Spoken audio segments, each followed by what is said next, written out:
What is going on, guys? It's Cameron, and today is the day we are returning to the Ultimate Spider-Man series, reviewing every single issue from issue 1 all the way up to issue 133 and beyond.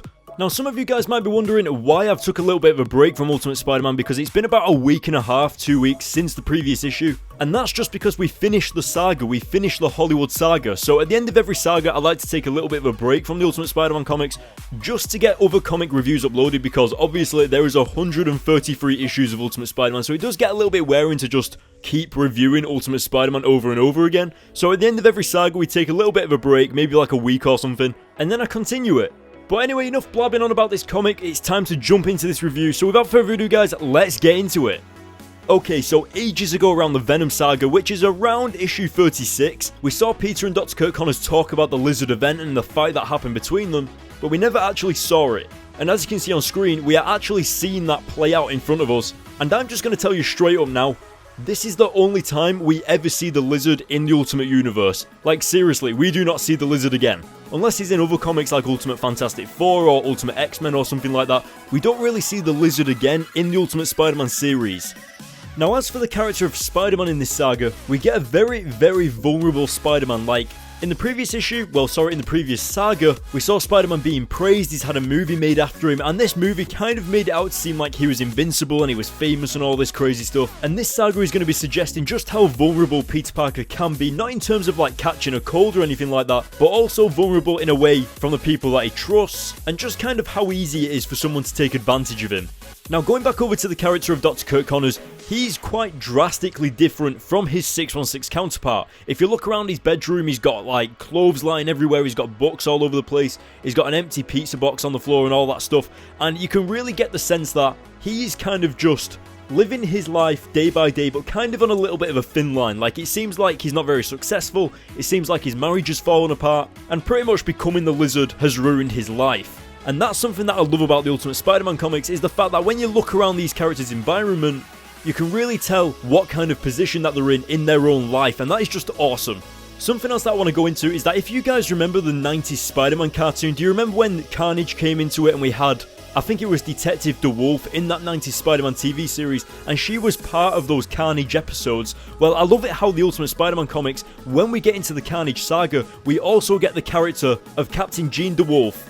And I don't know whether that's an Easter egg or whether she was brought into it on purpose to be part of the Carnage saga, because honestly I can't remember whether we see her again after this encounter, but I thought it was awesome how she's in this saga just like she's in the Carnage saga in the 90s Spider-Man cartoon.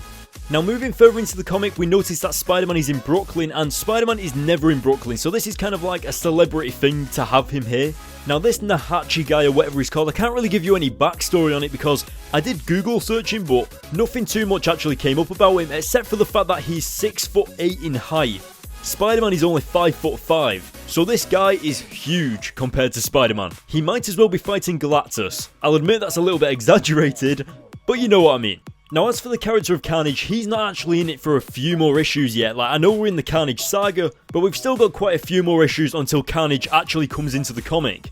As for a little bit of backstory on this Gladiator guy, pretty much before Spider-Man and the police got there, he already murdered a security guard. So that's kind of suggesting that this Gladiator guy is serious, like he will actually kill people to get what he wants, and he's blabbing all this stuff about an emperor or something like that. Now, I'm sure if you Google it and actually like go into detail about it, you'll be able to find out some more stuff, but I did like a little quick Google search and I couldn't really find out too much about it. Now, going into what Captain Dewolff was saying, as you can see, they all know who Spider-Man is, even though that he's not usually in Brooklyn.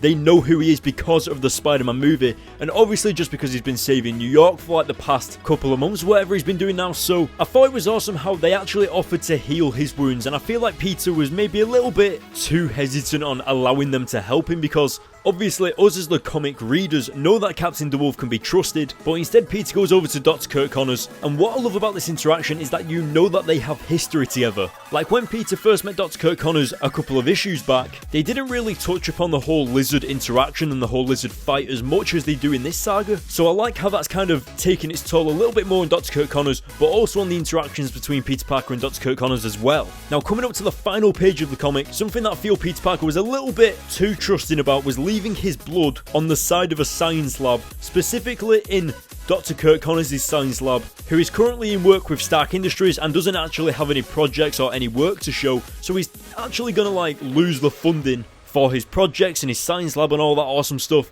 So I feel like it was a little bit careless that Peter left the blood on the side, because obviously Dr. Kirk Connors just looked at it and he doesn't actually do anything with it, but I'm going to give you a little bit of a hint and say this is the start of Carnage. The interactions between Peter and Dr. Kirk Connors were awesome. You can tell that there's a little bit of history there, as I've already said, and the fact that you can see the actual stress going through Dr. Kirk Connors' face just by looking at the environments that he's in is something that's really intriguing to me. Now, as for the Gladiator guy, he was kind of just like a throwaway villain just to kind of expand the story a little bit. Now, one thing that I do want to say, guys, is that this saga is pretty much where the Ultimate Spider-Man comics start to kind of go downhill until around issue 90-ish. Issue 95-ish or something like that. I'm not saying that the issues are bad or anything like that, but I'm just saying they kind of, you can tell that they don't exactly know what direction they're going in. You'll see what I mean. But anyway, that is it for this review, guys, because I'm going to give it an 8 out of 10. Hit the like button on this video. Let's try and get to 300 likes. Go to the links in the description to follow me on Twitter. I'll be giving away digital codes for comics for you guys to redeem on my Twitter. And of course, follow me on my Facebook page to stay up to date on all the latest in comic book news and updates. And last but not least, hit the subscribe button. And I will see you all next time. Sometimes you gotta stay